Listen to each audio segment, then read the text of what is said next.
Hello, my name is Cassie Johnson, and I did some studies this past week or two about journalism from Daniel Pearl up until the present in Pakistan. And I thought it was really interesting. I learned some fun facts about Daniel Pearl. So Daniel Pearl was an American journalist for the Wall Street Journal. I found this topic pretty interesting because I myself am studying to be a journalist, and so I thought it was cool to see kind of his story and the tragic ending that it did have. He was kidnapped and later beheaded by terrorists in Pakistan. Daniel Pearl was working as the South Asia Bureau chief of the Wall Street Journal. He was based in Mumbai, India. On the picture on the right is a picture of Daniel. A little bit of a timeline to kind of put all these acts together. On January 23rd, 2002, Pearl was abducted in Karachi, Pakistan, while going to conduct an interview for a story about Richard Reed, the shoe bomber.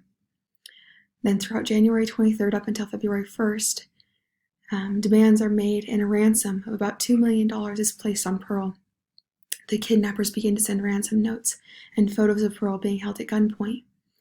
And unfortunately, on February 1st, 2002, it was confirmed to the public that Pearl had been beheaded by his abductors. This did not stop the riots happening in Pakistan over the decades. Over the past 3 decades, the organs of power in Pakistan have gradually and systematically strengthened the tyrannical grip of freedom and expression. A combination of politically motivated violence and retaliation against journalists, Orwellian cybercrime legislation, repressive cultural conservatism, I'm having a hard time speaking, and blasphemy laws make the country one of the worst in the world for free expression of ideas, dissent, and criticism. Pakistan currently ranks among the 10 worst countries for the internet freedom and is 8th on the list of the 10 worst countries for journalists. To this day, violent acts towards journalists still take place in Pakistan. Riots occur constantly and protests demanding that this be solved. Pearl was not able to stop the violence, but the tragic violence towards him opened the eyes to the dangers that they face each day on the job.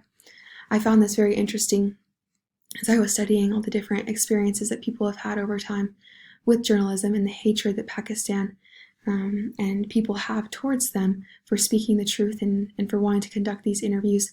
They put their life on the line to go out and to go to these countries and to these places and these cities to visit with them, not knowing if they'll return home to their families that night and not knowing if this interview will be their last due to all the hatred and violent crimes that are done towards them.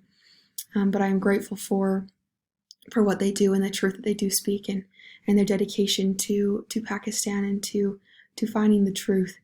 It is something that this world, I feel like, needs now more than ever, are honest journalists and people who will go and find the story and tell it how it is.